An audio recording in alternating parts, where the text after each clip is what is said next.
Hello, everyone. My name is Dagmara Szulce, and I'm the Global Managing Director of the International Advertising Association based in New York City. I'm here today to talk to you about how to build a high-value global brand.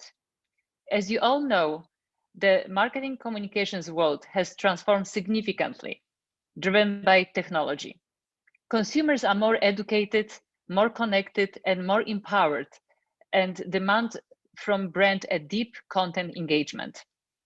Brand creators, corporations, regulators, and governments are finding it more challenging than ever to keep up with changing consumers' expectation to drive brand value. And this is where IE comes in. We are a nonprofit corporation that was established in 1938 in New York City to serve the marketing communication industry. We represent all sectors of the industry, starting from the clients, media agencies, advertising agencies, platforms, and universities. And for the over 80 years, the IE has played a strong role in supporting key industry issues such as freedom of commercial speech, self-regulation, responsible advertising, education, and professional development. But we also harvest knowledge from all of those sectors to point the industry to the next frontier of building high-value brands. Our purpose in the industry is to serve as the global compass. On one hand, we point the industry to the next frontier of the knowledge required today to understand how to build brands. On the other hand, we help the industry navigate the current challenges to do with technology changes, consumer behaviors, as well as things like COVID-19 most recently. We are present across 56 countries, and this global footprint allows us to, again, collect knowledge from all the thought leaders to provide one global point of view. Today, knowledge is really concentrated in some of the most developed markets, and we believe that we can democratize this knowledge across the whole world. And as Nelson Mandela said, education is the most powerful weapon which you can use to change the world.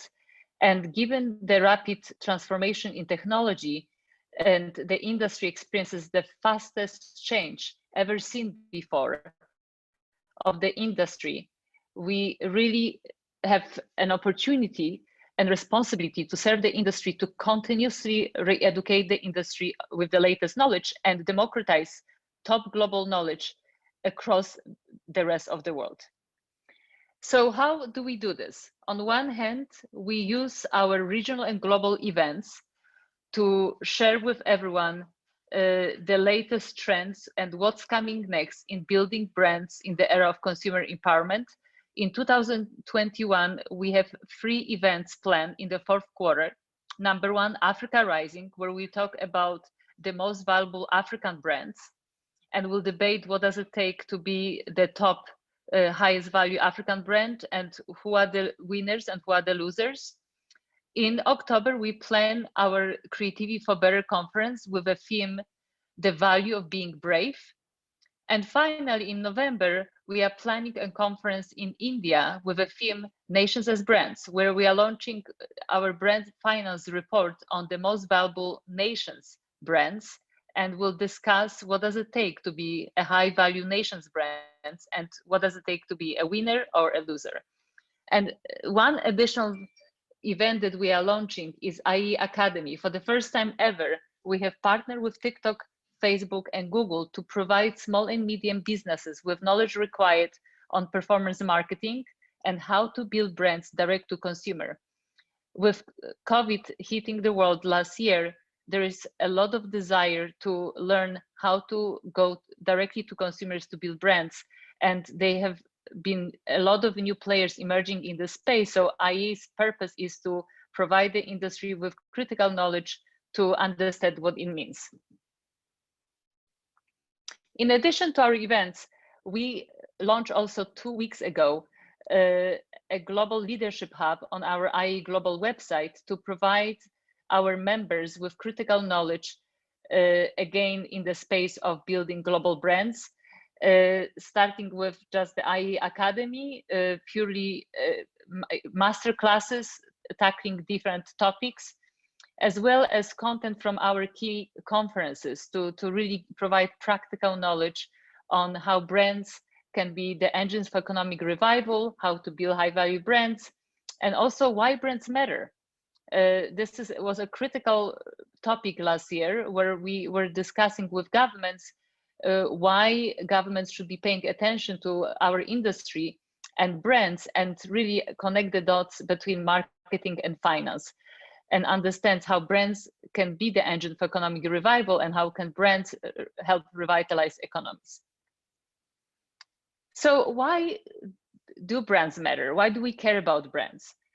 As we all know, a brand is not just a product, it's an emotion that you associate with a commodity. So Coca-Cola is not really in the refreshment business. Coca-Cola is in the happiness business. Tiffany is not in the business of jewelry. Tiffany is in the business of love. And Nike is not in the business of apparel, but in the business of self-performance. And Apple is in the business of creativity. Iconic high-value brands occupy an emotional space in the consumer minds. And this is what makes them powerful on one hand. But even more importantly, what makes them powerful is that they truly contribute a financial value to economies. As you can see here from the graph on the right, in the US alone, brands have contributed 3.2 trillion to the American economy. And in China, brands have contributed 1.3 trillion to the Chinese economy. And on the left-hand side, you can see different sectors that have contributed the most to economies. So as you can see, there is a real significant value, and having the knowledge to understand what it takes to create high-value brand is really of very high value. And yet only certain countries have this knowledge. And we believe at IEA, being the International Advertising Association, is that the world will be a better place if more countries had this knowledge. If you look at the 10 most valuable brands of 2020, not surprisingly, majority of them come from the technology sector. So the question is, what does it take to craft a high-value brand, especially those iconic brands? What do they do differently from other brand owners to make them so valuable? So let's look at this more closely. So today, I'm going to talk to you about a phenomenon in marketing called a living brand ecosystem, because this is the living brand ecosystem is a new theory about a new process required to take to build a high value brand. So as I mentioned before, as we all know, we live in the era of going through the fastest technology change never seen before. The technology today is more intelligent, more powerful, more connected than ever. And as the result of this, the consumers feel more empowered than ever. They're always on, always connected, expecting brands to adapt to them on their own terms.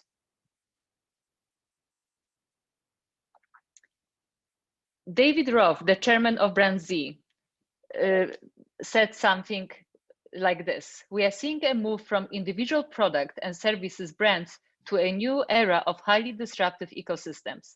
Brands need to understand the value this type of model can create and should embrace this approach to be successful in the future. So the living brand ecosystem, the always on branded ecosystem, is something that those iconic high value brands have been creating and mastering to keep consumers engaged constantly on the personal level.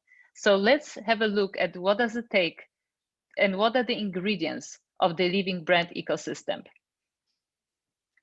So first of all, those living brand ecosystem, this is the way to build high brand value and irrational loyalty.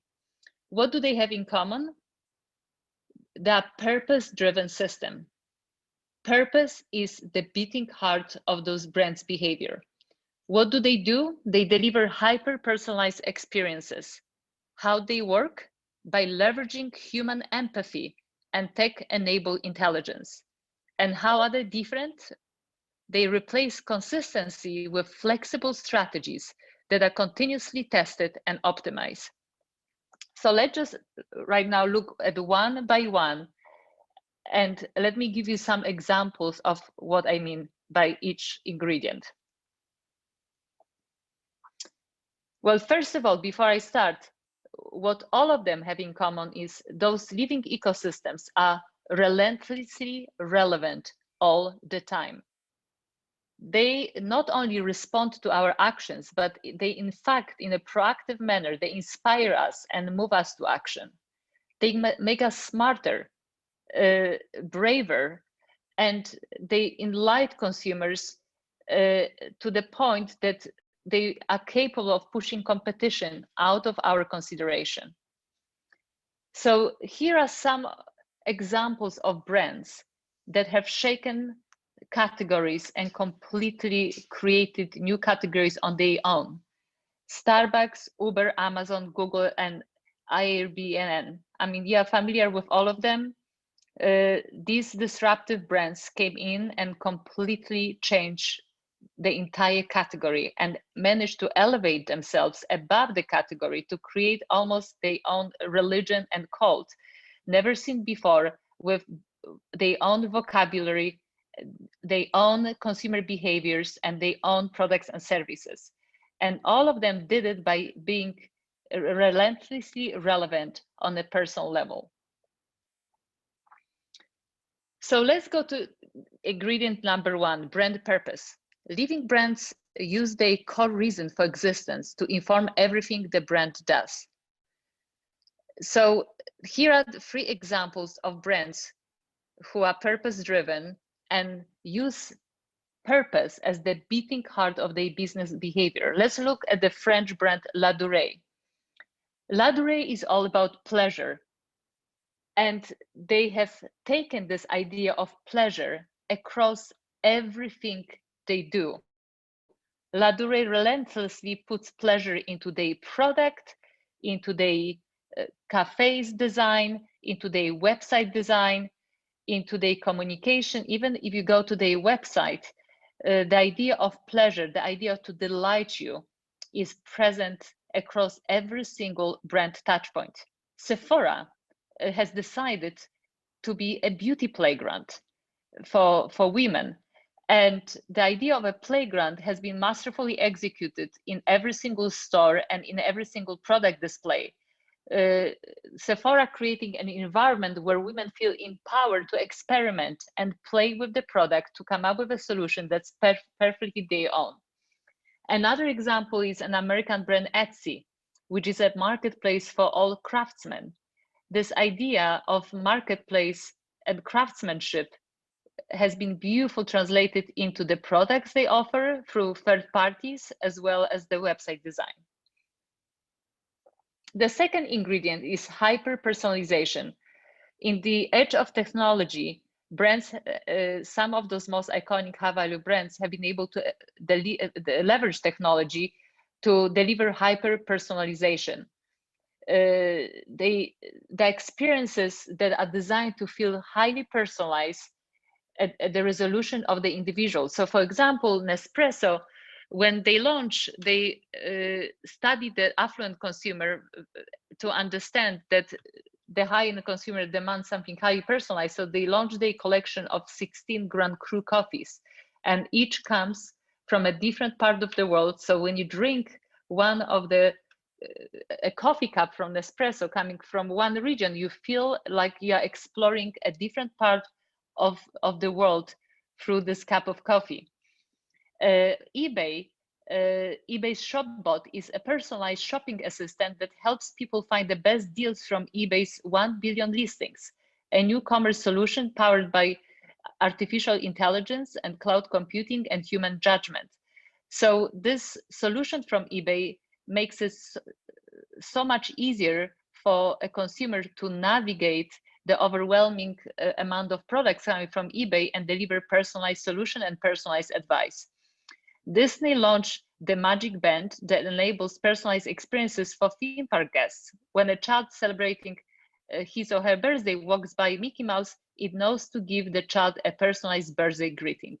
So these are 3 examples of how these iconic brands have leveraged technology to deliver hyper-personalization. The third ingredient is contextual. Living brands build a relentless relevancy by adapting to the moments in people's life to give you a feel of being constantly relevant, constantly alive, and constantly present with you, doesn't matter where you are. So for example, Nike enables runners to represent and captain their neighborhoods when they train via the Nike Plus app. Nike's activities and look and feel becomes neighborhood specific, driving not only usage, but also deep engagement. YouTube, with the addition of separate kids, music, and gaming environments, YouTube adapts depending on the user's content. The YouTube Kids interface, for instance, offers icons instead of text navigation and only family-friendly content. And finally, Victoria's Secret it behaves very differently in different contexts. Its flagship stores feature a distinctly posh feel, very seductive, yet they pink stores cater to a younger generation, and its fashion shows are lavish spectacles intended to create buzz. Living brands intelligently actively gather and use data to create new and better experiences, products or services that intelligently using data to provide proactively products and services to make you feel like you're getting something highly personalized. And one of the best examples is certainly Netflix. When you are a Netflix user, Netflix learns from your behaviors and viewing habits, not only to offer recommendations, but to create content. Netflix commissioned House of Cards because it knew its users liked Kevin Spacey, thrillers, and the British version of the show. And Starbucks' new omni-channel loyalty program collects data at all customer touchpoints, allowing the company to create gamified incentives for customers and informing new products development. So you can see a lot of these brands invest a lot of money and talent into really harvesting the intelligence to come up with intelligent way to engage with consumers on individual level. And finally, living brands build the loyalty and engagements by moving from listening to having conversation with their customers. The Alexa from Amazon voice agent makes it fun and natural for people to strike up conversation with Amazon about everything from the weather to household purchases. And Marriott enables outbound Chinese travelers to engage with a local concierge through WeChat, helping with everything from planning their trip abroad to restaurant recommendations, tour guide information and directions in their local language. And obviously we are very well aware of Apple. Whenever an iPhone, iPad or Mac users has a question, they can now strike up a chat with Apple support directly from the device in question. In many instances, the support agent not only answers questions, but diagnoses and fixes the problem remotely. So as you could see, it is a fairly comprehensive process to truly plan out how to build a living brand ecosystem. And now I'm going to take you to the Apple Temple to explain to you how to build a brand temple as another ingredient of the branded ecosystem. Because at the heart of every of those iconic high-value brands is a brand temple. And I had an opportunity to work with the team who created the Apple Store on 58th Avenue and on 58th Street and 5th Avenue in New York City, which until today is the most profitable store in the world. So when this store was open and when the work started to design the Apple experience, Bloomberg magazine in New York City in 2001 said, I give them 2 years before they are turning out the lights on a very painful and expensive mistake. The way Steve Jobs pursued building the Apple Store and the Apple experience was something never seen before. It took years, it took many prototypes, took a team of multifactorial experts to plan, design, and execute the store.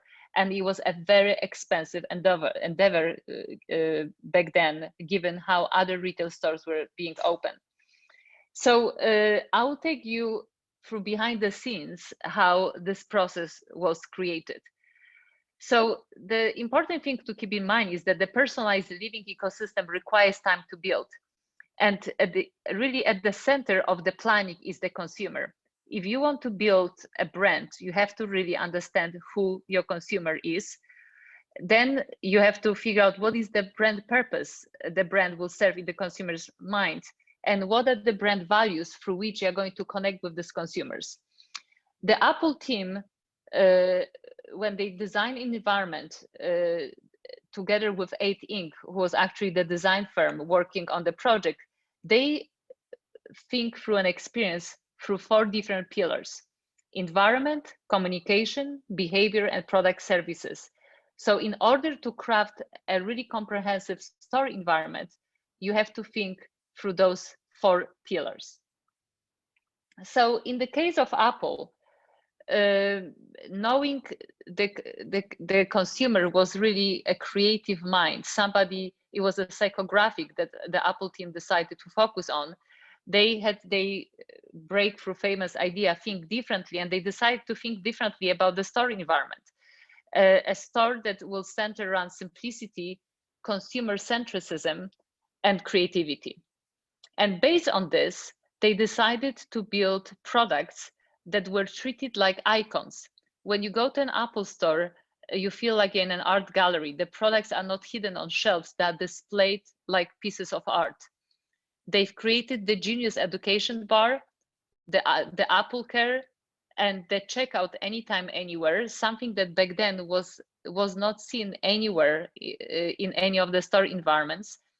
They hire very different breed of salespeople called the geniuses. Unlike typical salespeople in the department store, the geniuses were engaging, personal, useful, and very enjoyable human beings who passionately were connecting with consumers, giving them advice how to use the products as opposed to pushing sales, which was again very different and refreshing back then in the category. And then the brand design, the brand temple design, it truly felt like a temple. It felt like you were entering a destination. It felt like a church, like a cult place where the passionistas of the brand would gather and to engage with their most favorite brand. It was a bold yet minimalistic design. Products were the heroes. There was an invitation to play with the products as opposed to hide them away. And the shops, shockingly, were open 24/7. Giving really anybody an access to the store anytime, anywhere. And finally, the communication was developed, and the communication was highly personal, highly engaging. And communication wasn't just in the store, but of course across all of the Apple devices, and it was on 24/7 as well.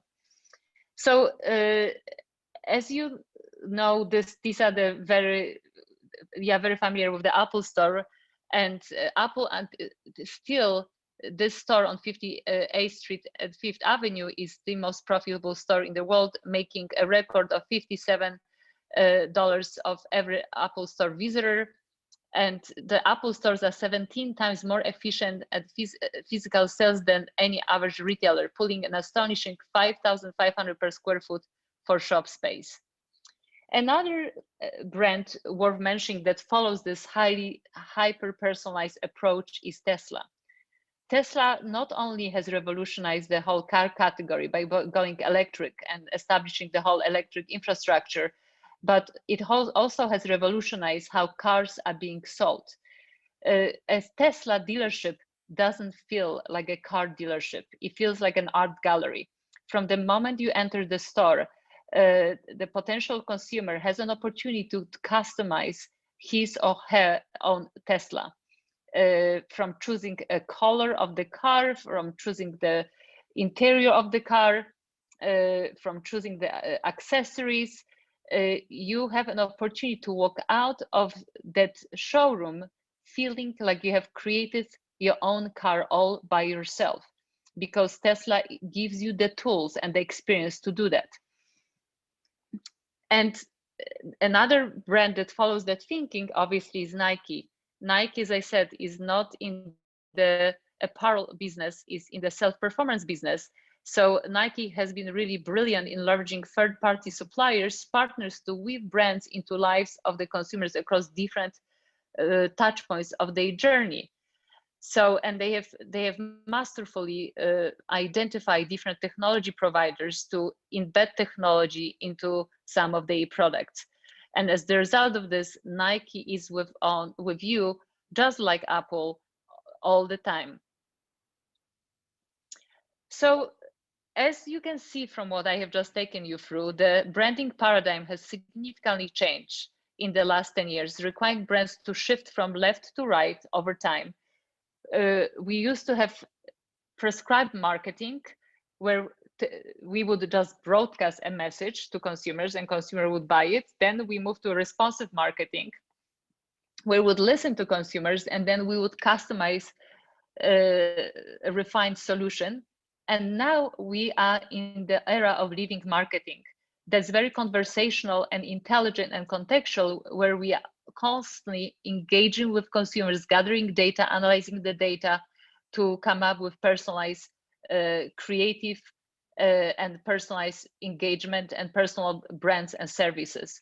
So this new living marketing concept requires very different stuff and organizational structure where technology and the CMO work hand to hand to really understand how to build that living ecosystem to, on one hand, collect the data, analyze the data, translate it into digital marketing strategy, but also translate it into products and services to really allow for this hyper personalization and the right value exchange, frankly, between consumers and brands, so consumer sees the worth and this relationship creates ultimately, hopefully, irrational loyalty. One good example of a brand who has gone through an evolution of the marketing approach is IBM.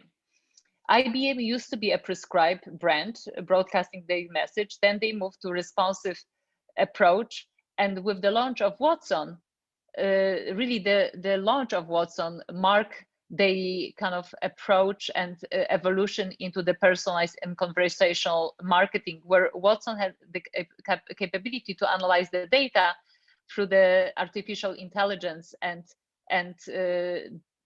this approach has proven very successful for IBM in driving engagement and loyalty with their consumers. So in this context, brands and experiences are evaluated against a very different set of criteria than before. If you are a brand builder and if you have ambition to build a global brand and create value, ask yourself those questions. Has your brand have purpose at the heart of the business behavior? Is your brand hyper personalized? Is your brand contextual? Is your brand intelligent? Is your brand always on, continuous, infused with a digital pulse? These are the type of questions today's CMOs are asking themselves to make sure that they're truly delivering on a brand experience that's expected from today's always on consumers. So in summary, find better ways to grow by driving relentless relevance through living brands ecosystems. So that's all from me. That's all from the International Advertising Association. If you want to learn more and if you want to hear about other topics coming from the IEA, please visit us at ieglobal.org. My name is Dagmara Szulce, the Global Managing of IEA. Thank you very much and thank you for listening.